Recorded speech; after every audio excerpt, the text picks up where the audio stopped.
Salut! Donc maintenant, on va voir la dernière partie qui concerne les contrôleurs, à savoir la définition des paramètres d'une route. Donc nous avons vu que le contrôleur prenait en même temps la gestion des routes, donc la partie routing.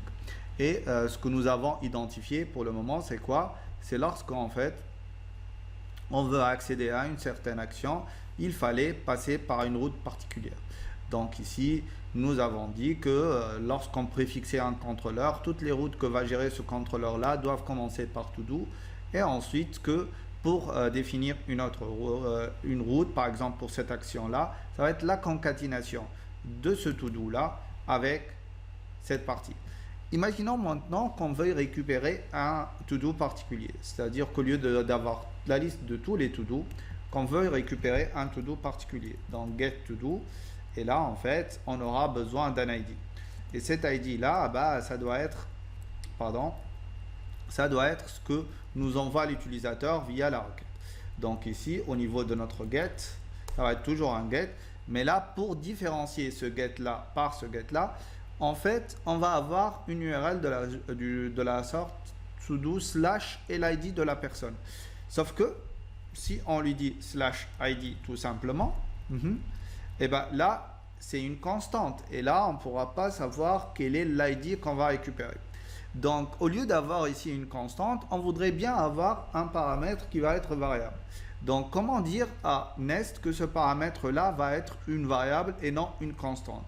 Donc ici, au lieu de ID tout court, on peut avoir n'importe quel ID, 1, 2, 10, 100, ce que vous voulez. Donc l'idée est très simple, c'est que devant ici la clé, on va ajouter 2 points. Et en ajoutant ces 2 points-là, en fait, on a explicitement dit et mentionné à Nest que ça va être une variable et que le nom de cette variable-là, ça va être ID. D'accord? Et donc là, on a pu dire à Nest qu'on veut récupérer une ligne. La preuve, si ici je fais un console.log, juste ici je ne vais plus rien passer, ici get to do by ID. D'accord? Et ici je vais l'appeler by ID pour que ça soit cohérent. D'accord? Et là je vais juste retourner un petit get to do by ID. Et donc l'idée c'est de voir est-ce que en envoyant maintenant une requête get, donc je vais ajouter une nouvelle requête au niveau de ma collection, une seconde, equal nest, voilà, ici je vais ajouter une nouvelle requête, donc c'est to do get by ID. D'accord? Et là, ce get là, il va prendre ça. Sauf que, voilà, ici, je vais sauvegarder. Sauf que là, je vais lui passer, par exemple, 5. Et si j'envoie ici, hop, get to do by ID. Si je lui passe bonjour, c'est get to do by ID. Et donc, on voit que c'est une variable. Et donc, quelle que soit la valeur que je lui mentionne, il va pouvoir récupérer cette route-là. Il va matcher cette route-là. Donc, on a pu comprendre que le routeur de Nest, pour l'informer qu'il y a une variable au niveau de la route, tout simplement, c'est avec un 2.id. Et si on a besoin d'une autre variable, ça va être 2.coucou par exemple. Et là, ma route, elle ne marchera plus. Parce que lui, il est en train de chercher, vous voyez, c'est 404, quelque chose, un to-do / quelque chose / autre quelque chose. Donc, something. Ok, maintenant ça va marcher. Vous voyez, on a 2 variables. Et là, on a nos 2 variables. La première, elle va matcher le ID. La seconde, elle va matcher le something. Donc ici, puisqu'on a besoin juste d'un seul paramètre, on va retourner vers ça. La deuxième question maintenant qui se pose, c'est comment récupérer cet ID-là? C'est bien, on a pu avoir une route dynamique, mais si je ne peux pas récupérer l'ID, comment je peux savoir quel to-do je vais retourner à mon utilisateur? Eh bien, c'est très simple. Comme d'habitude, au niveau de nos paramètres, on a un décorateur qui s'appelle param. Et ce param là, donc mes param, si je les log, donc console.log mes param, et ben ce décorateur là, il va me retourner un objet qui contient l'ensemble des paramètres. Comme pour le body, il nous a retourné un objet qui contient le body de la requête. Ici, il va me retourner les paramètres de ma requête. Et donc, si je log ça, et que, ou bien ici, je vais retourner directement mes param. Et donc, si je lance ma requête, je vais ici, ça ne va plus marcher puisqu'on a une seule variable. Par contre, là, si je fais un send, eh ben, c'est ID. Si je lui passe 5, c'est ID 5. Si je lui passe 30, eh ben, je vais récupérer ID 30.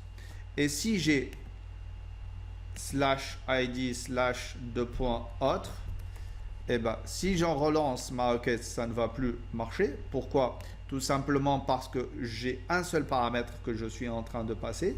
Par contre, si je lui dis 30/40, et là, il va récupérer dans le tableau params le premier paramètre ID qui va être égal à 30 et il va être égal à 40.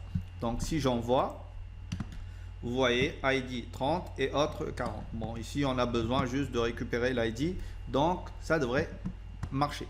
Et donc là, je vais faire en sorte d'utiliser cette propriété-là. Donc là, je vais tout enlever et j'ai mes params. Par contre, je n'ai pas besoin de tous les paramètres, j'ai juste besoin du paramètre de propriété ID que je vais sauvegarder dans ma variable ID. Parfait. Maintenant, la question qui se pose, c'est quoi? Eh ben, c'est d'aller chercher le paramètre. Donc ici, je vais lui dire const todo égale à this.todos.find. Je vais aller chercher. Et donc ici, find, elle prend en paramètre à chaque élément le to-do en question. Donc je vais l'appeler actual to-do. Et pour cet actual to-do là, on va aller chercher quoi? Le to-do tel que l'ID de ce to-do là soit égal à l'ID qu'on est en train de chercher. Si on garde ça et finalement, non, pas to-do ici, mais plutôt actual to-do. Si on garde ça et qu'on retourne le to-do, on ne trouvera jamais notre to-do. Et je vais vous expliquer pourquoi. Si je lance ma requête, ici, je vais avoir... Ah oui, bien sûr. Donc ici, voudrais avoir... Ah, il faudra déjà que je remplisse quelques to-do. Donc je vais poster ce to-do là. Et je vais autre to-do et c'est mon autre to-do. Et je vais reposter ce to-do là. En récupérant la liste, maintenant, je vais avoir mes deux to-do. Et donc là, au niveau de mon get to-do by ID, je vais lui dire, bah, je voudrais le to-do d'ID 2. Si j'envoie, je vais avoir rien du tout. Pourquoi? Tout simplement parce que le to-do que je suis en train d'envoyer, cet ID là, il est de type string, alors que j'ai fait un triple égal ici. Donc pour convertir ce string là en entier, il suffit d'ajouter un petit plus ici, d'accord? Et donc là, au lieu de faire ça, il me dit, écoute, c'est redondant, pourquoi tu fais ça? Pourquoi tu ne fais pas directement un return? En fait, je vais juste faire un if ici.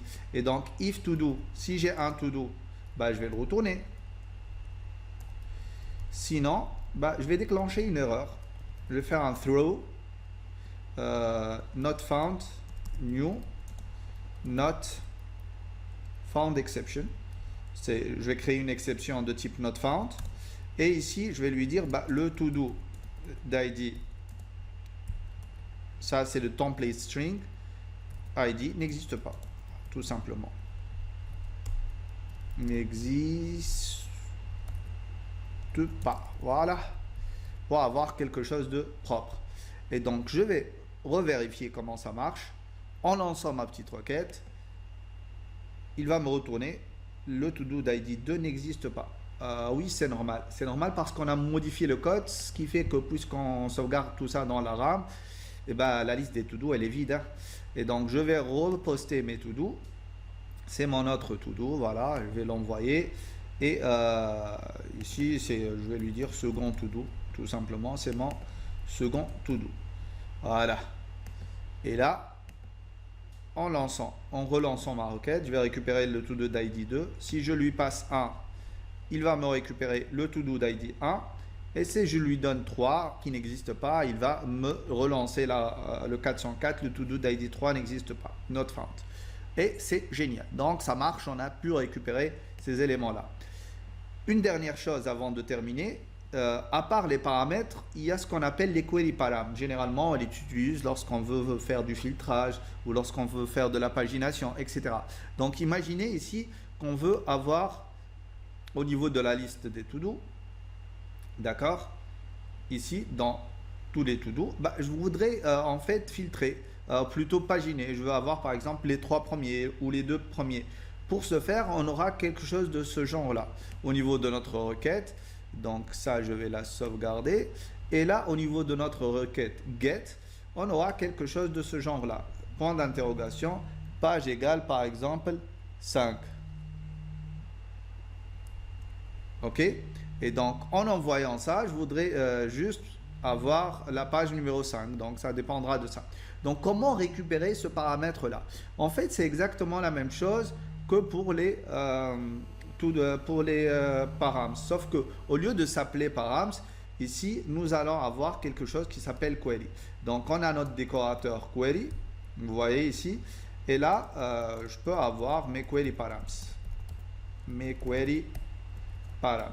Et ça va être le tableau qui contiendra en fait l'ensemble des informations que nous avons. Donc, je vais faire un petit console.log de ces query params qu'on va revoir après lorsqu'on fera ça.